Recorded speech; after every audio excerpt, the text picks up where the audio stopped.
Welcome to Linda's Corner. My name is Linda Bjork, and today we're going to be talking about empowering men to become their best selves. I'm delighted to welcome special guest Dr. Eddie Capparucci from Abundant Life Counseling. Dr. Capparucci is a Christian counselor who helps men who struggle with sex and porn addiction. He is also the clinical director of the National Decency Coalition, an organization that works with state governments to help limit the access of pornography to minors, and educates people about the harmful impact of pornography on individuals, relationships, and society. He is also the author of several books, including Why Men Struggle to Love, Overcoming Relationship Blind Spots, and Going Deeper, How the Inner Child Impacts Your Sexual Addiction. You can learn more about the inner child recovery process for the treatment of sex and porn addiction at the website innerchildsexaddiction.com. And I'll include a link in the description. Welcome, Eddie. I'm so glad that you could join with me today. Linda, thank you for having me.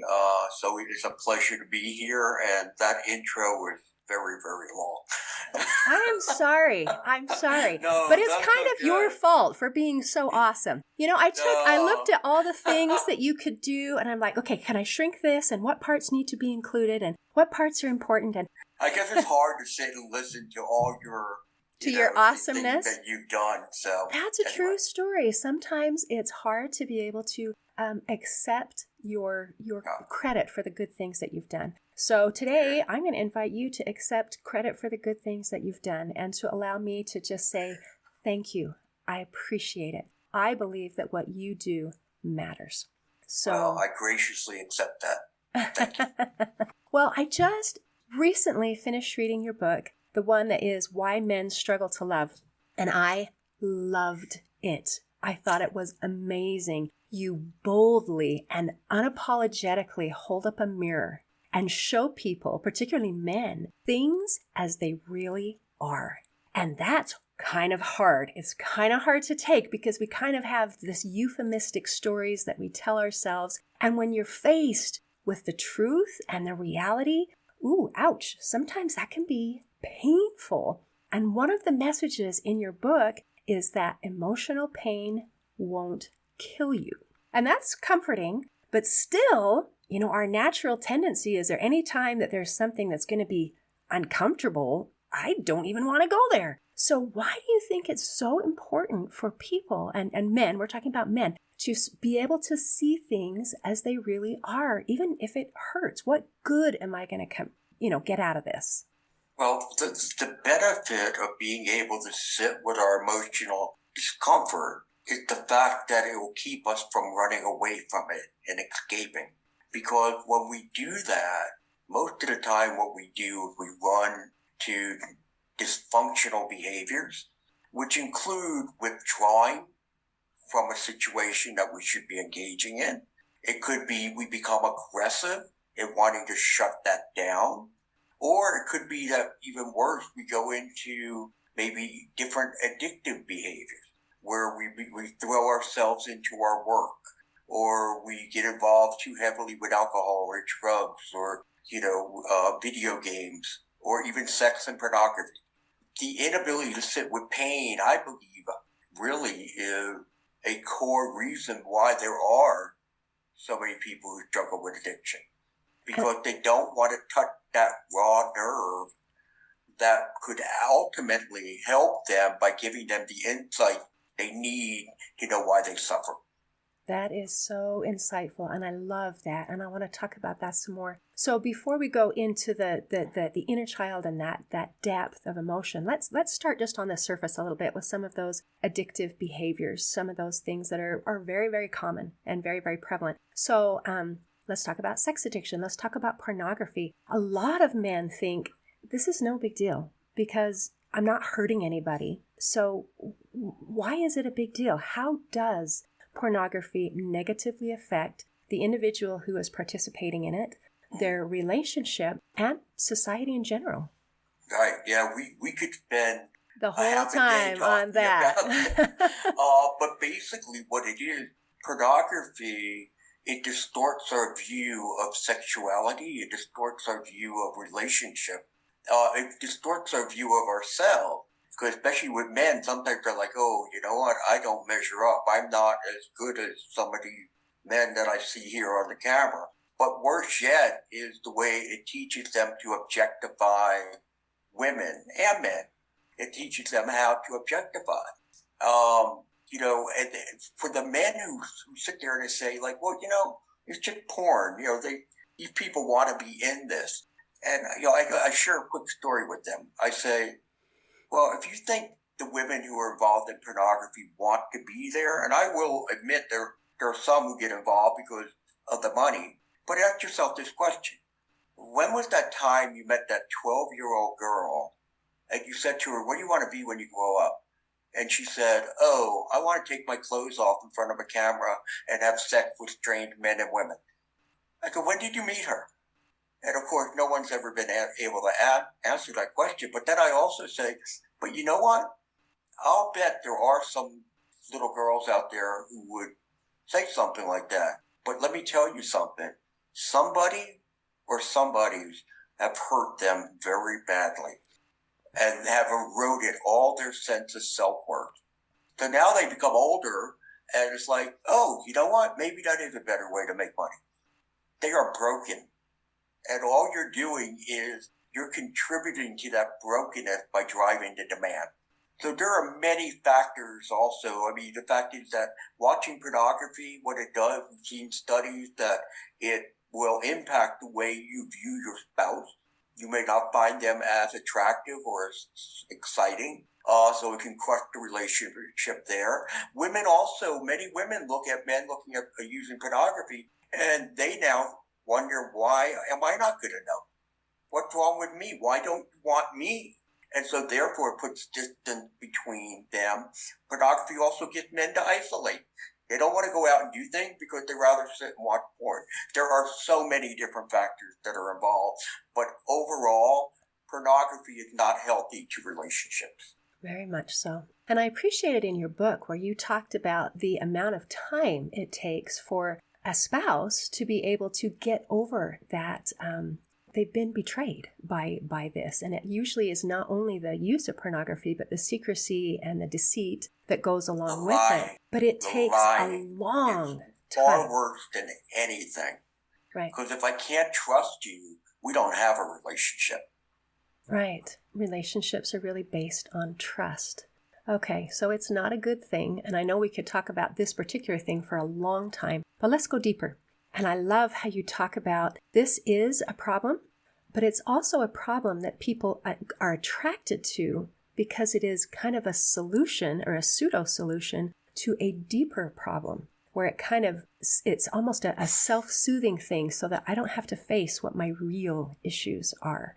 So let's go a little bit deeper. Can you kind of explain, as you talked about, why is it hard for men to love? Yeah, well, it's hard for men to love because it goes back to our childhood.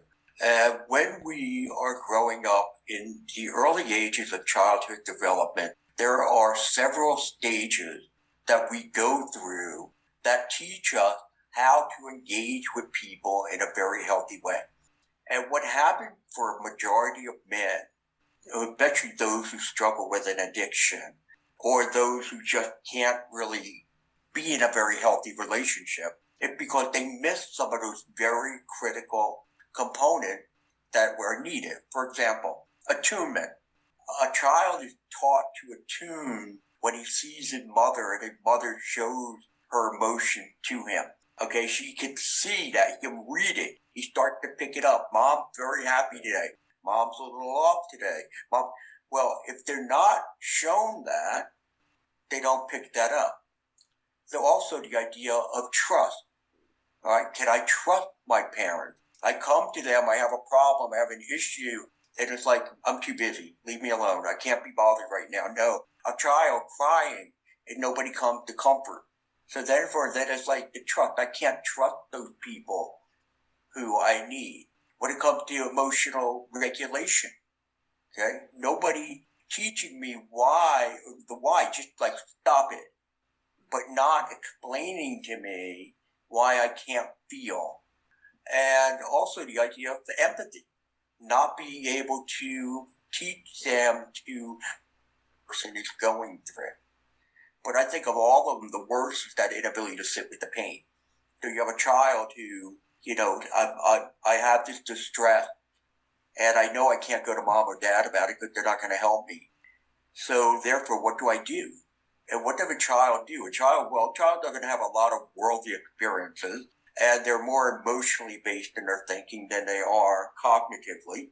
So they come up with one solution. I won't think about it. So how do they not think about it? Distraction. They have to distract themselves, yeah. Too much food, too much television, too much video game, too much fantasy in their own head. In their own head. That behavior continues into our teen year, then to our adult world. We never sit with pain, instead we run. We're runners. And runners, we're going to run from everything, including trying to be emotionally connected and engaged. And that's not really going to be very helpful for a relationship. Right. So let's talk for just a second, because there's the natural tendency to run and escape from pain. And we're talking about the concept of sitting with emotional pain. And now, is that part of processing the pain so that we can get through it and get on? It's not a goal of, well, let's just sit in a painful place because we like sitting in a painful place. Yeah, no, I mean, that wouldn't serve any benefit to be sitting in that pain, right? So we want to show a benefit, because you are asking people to do something hard. So I need to see, if I'm listening and saying, dang, Dr. Eddie's asking me to do something hard, I need to see what's in it for me. Otherwise, I'm going to keep running. You know what I mean? So let's look at the process for a moment, okay? Something happens in your life today.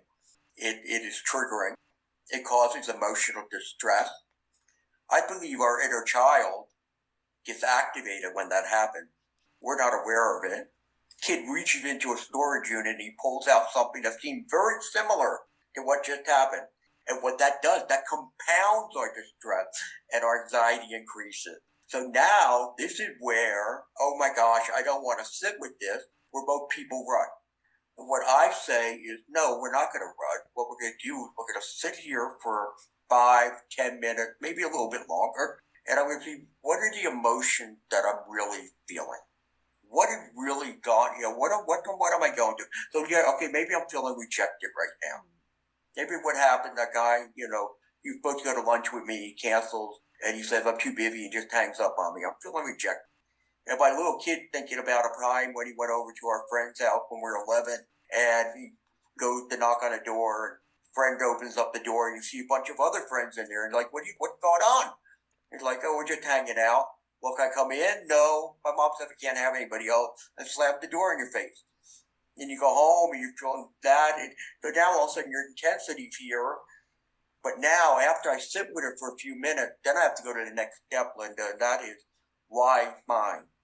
What I feel versus what is real. Because in many cases, they are two completely different things. So while I may feel rejected that this guy just very abruptly canceled lunch and hung up on me, what's reality? Reality, well, you know what? He said he was busy. He said something came up. Then he'll get back to me. You know what? I really don't have enough information here to make the determination I've been rejected. Maybe I haven't been rejected. So now, what is the best solution? I think I'll give him a couple days. I'll call him if I don't hear from him. And I'll ask him, say, hey, you don't want to get together for lunch? And if he says no, then I'll say, well, what's the problem? What's going on? Or if he says yes, then I realize it's not a big deal. So see, I've been able to regulate my mood. That goes back to one of those things that we're not taught. We're not taught how to regulate ourselves.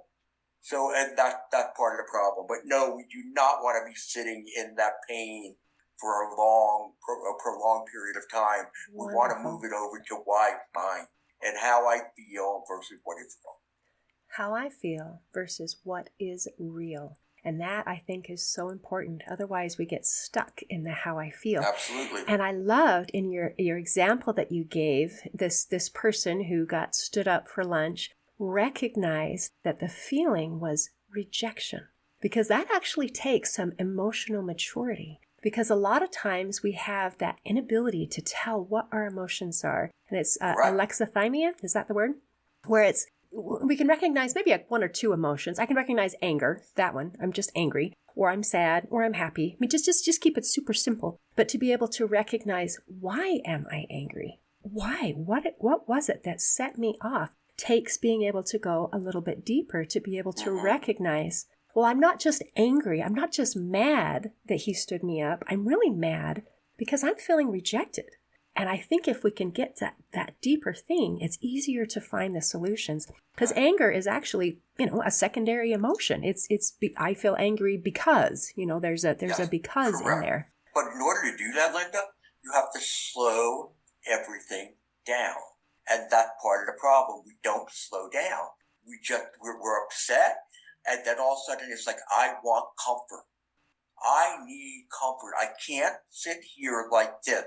That's a pretty adolescent type of attitude, isn't it? True but story. That's what we learned. We learned when we were young. I can't deal with this. So let me go find a candy bar. Let me go find half a dozen donuts. Let me do something, to soothe myself. And then later we're like, oh my gosh, what did I do? This is awful. Because we didn't slow everything down so we can go through that process and put it to what I feel versus what is real. That is beautiful. And when you stop and explain it out loud, it really does sound childish and pathetic that we can't respond without immediately wanting that pacifier of some sort where we want to soothe, we want to be comfortable. But somehow in our minds, when you're just doing it, it makes perfect sense. Oh, absolutely. Absolutely it does, because it is perfect sense for a child. Mm-hmm. In childlike thinking, it makes all the sense in the world. I won't think about it. I'm going to go distract myself. It's a great plan the kid came up with. It's perfect. But for us as adults, not so good. Yeah. The consequences can sometimes be very destructive. We have kind of an emotional child running this adult body. And That's correct. That's what I believe. That's part of that one book that you mentioned, Going Deeper, How the Inner Child Impacts Your Sexual Addiction. I do believe that. I believe our kid is locked in this time warp where he is stuck with a lot of those pain points that we have suffered. And it is those pain points that we suffered as a child that still haunt us today when a negative event happens, that he correlates with something from the past. And for many of us, we're just oblivious to all of it. So we just have these defense mechanisms we created for how can I deal with this situation. Because remember, what's the goal? Comfort. I want to get rid of this thing. I want to get it out of my life. I got to move on. And the quick solution, the quick hit is distraction. Let's go for distraction. And our society right now, technology is so comfortable and so convenient that it kind of compounds that idea that every fix should be instant. I should be able to take a pill and feel better. If it takes more than 2 seconds to upload a page, I'm just not interested anymore. I've got to go find something else. And so that idea of trying to slow down is very counterintuitive. It's hard to just stop and say, oh, actually, and it's also counterintuitive as we're trying to avoid pain, that the very process of distracting and avoiding prevents us from solving that pain and healing that pain. But see, then again, this is where I tap into my Christianity also, and I say, you know what, I can't live, in the world, I must live in the Spirit. And part of living in the Spirit takes me to the fruit of the Spirit. And what that last virtue that's there, that is this idea of self-control. And I can only have self-control if I can slow things down so I can sit and then process versus just being reactive. Because you're right, the world calls us to be reactive. Do what you want to do. Don't think about it. Just, it's all about our own joy and pleasure. And that is not the way God designed us to live that abundant life.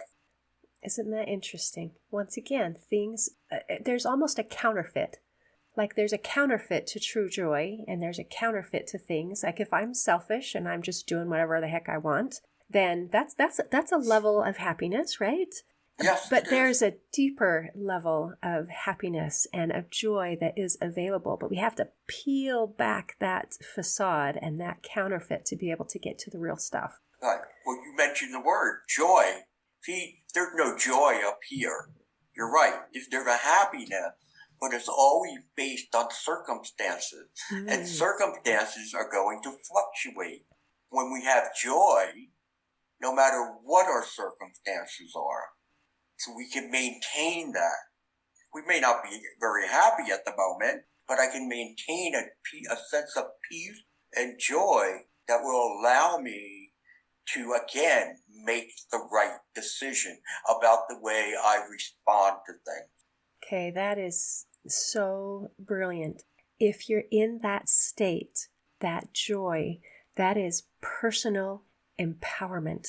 And then I am not as dependent on the situations that are taking place in the world. Right now, a lot of people, when they look around, they feel kind of hopeless. Like, there's stuff going on and I'm not in control of it. And I don't feel powerful over it. And that hope just kind of withers. But when you have that joy, you can also have hope. And it's very empowering. I can be happy and I can be joyful regardless of the circumstances around me. And it reminds me, of course, of Viktor Frankl and his Man's Search for Meaning, where we may not be able to choose the circumstances, but we can still choose our responses. That's correct. That's absolutely right. And I also believe the idea of why do I think, feel, and act the way I do? Okay, I think that's very empowering for us also. Because if I have the answers to those questions, now I can make real changes based on the subconscious things that are going on in my life. Ooh. Versus just what I think is going on in my head.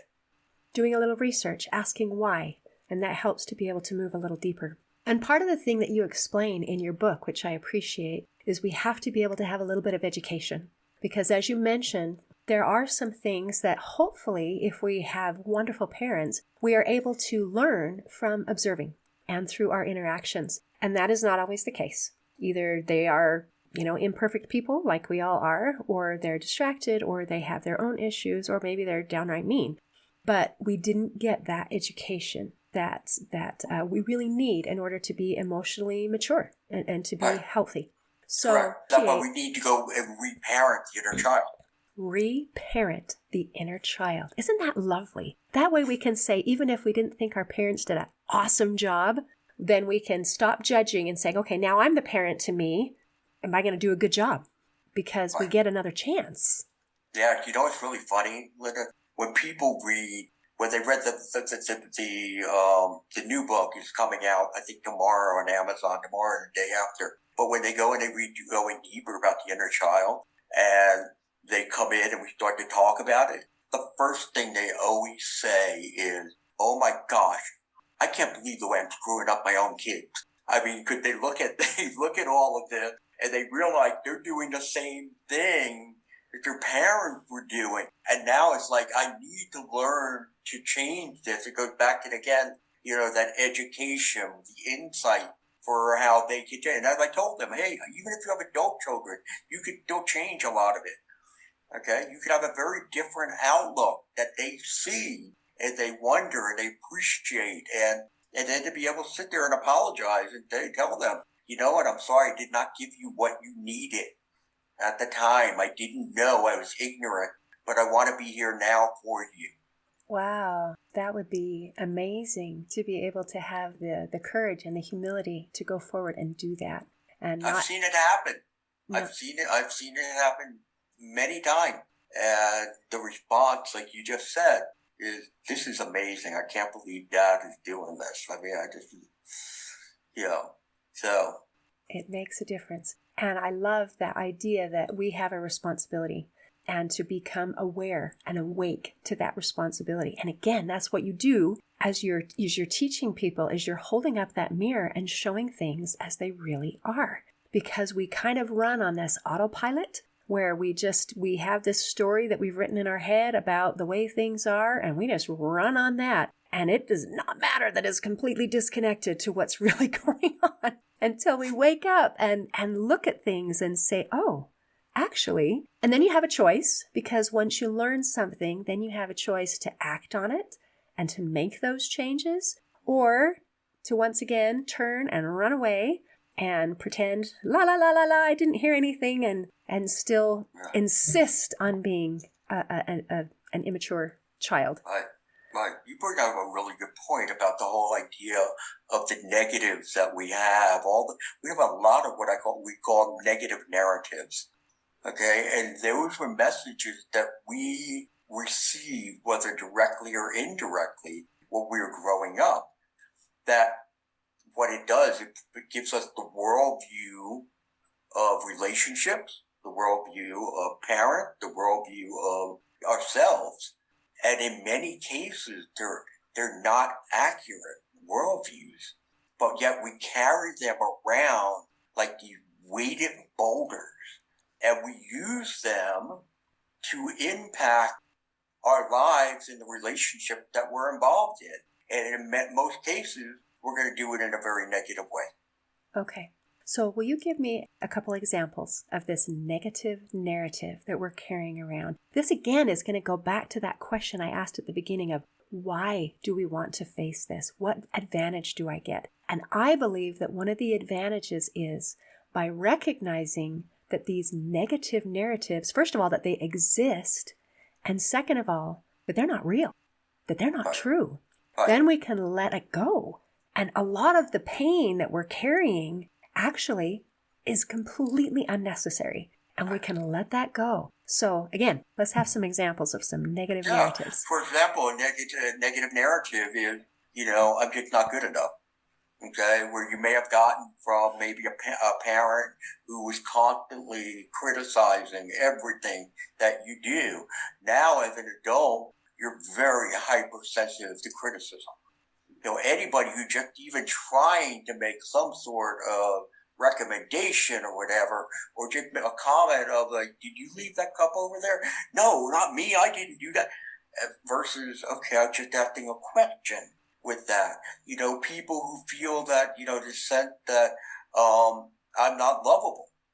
Because again, as growing up, never heard mom or dad ever say that. So now, therefore, they will never let a person all the way in. They will put up a wall and keep the person over here.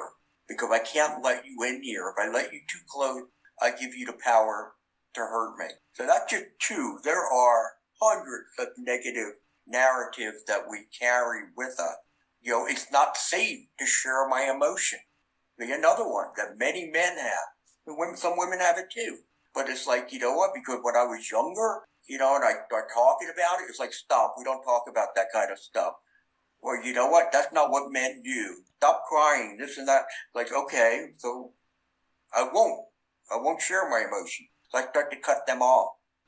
I can go back to those primary ones where I tell you if I'm angry, I'm sad, I'm happy, I'm afraid. But I can't tell you what I really feel because I don't know what I really feel. And again, not being able to have emotion is going to severely impact relationships as you move forward. So again, that gives you a few examples. Oh, that's excellent. And not being able to have the words to describe it actually is a real hindrance, because you have to name it to tame it. You have to be able to say what it is you're feeling. So beyond anger to whatever that underlying thing may be, and then you can let it go. Right. So that's beautiful. So we can be able to get over these feelings of, I'm not good enough, I'm not lovable. And I think those were the two perfect examples, because if you took any other scenario and boiled it down to the very bones, that is it. Am I lovable?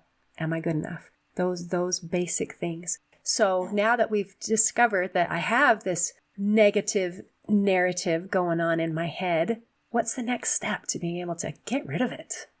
Yeah, it goes back to, again, what I feel versus what is real. Okay, I feel like I'm not lovable. Okay, why do I feel that? Well, I can go back, I could look at some of that. But what's reality today? Wow, you know what? I have a wife who really seems to be very much into me, and my kids seem to respect me and love me, and I have friends and that I have, and my coworkers seem to get along with me. But therefore, maybe when somebody says, "Hey, look, I just can't do that right now," or it doesn't accommodate me, that doesn't mean I'm not lovable. It just means that they have their own lives too. And I have to start looking at it. And that in the process, that's not one just sitting here doing this one time. Okay? Because negative narratives are entrenched. Oh, And we may have to do it very often, over and over and over again, to be able to do that. And again, a lot of the time, what I do is, this is where I'll also bring God into the picture. Hey, you know what? I know I am loved. I am unconditionally loved and accepted. Now, yes, I do want that from other people around here, but you know what? That is the ultimate source that I can go to. isn't that wonderful that we have a baseline that is so beautiful and unchangeable and consistent, that I am loved. God Absolutely. loves me. So if he loves me, I must be lovable, right? Right. Exactly. If the creator of all loves me, how can I believe what I may perceive what I get from others? Right. That's distorted. That's all distorted. For sure. I have to believe what is true What and is not go just based on my emotion. true? Going to some rational thought, huh? Being able Yes. to just... I think a lot of men don't think they're emotional thinkers. They think women are emotional thinkers. They think they are rational. And yet, the data doesn't actually support that claim. So it's just manifested in a different way versus that crying and showing an emotion to ignoring and running away and pretending that it doesn't exist. But it's still emotional thinking. So It is, yes. that is wonderful. Well, thank you for your wisdom. I feel so strongly that what you're doing is so important, and I greatly appreciate it. And I am so thankful that you shared your book with me, and I am so thankful that you came and visited with me today. Well, I appreciate you having me here. I appreciate being able to put the word out there, because that's what this is all about. This is a second career for me. I was a marketing and advertising executive for over 30 years, and God then called me into the ministry. And with this, what he's done is he's given me much insight. And for me, it is like, let's share it with the world, because I do believe it can make a big difference in people's lives. Oh, it does. It transforms lives. It transforms individuals. It transforms relationships. It transforms families and how they affect the next generation. And it affects communities. And that affects the world. So we have to start with one person. That is the beginning of everything. So, well done. Thank you. In closing, I'd like to share a quote by author Veronica Tugaleva. She said, "Emotional pain cannot kill you, but running from it can. Allow, embrace, let yourself feel, let yourself heal." Today, I invite you to stop running away from emotional pain and face it head on so that you can heal and experience true joy.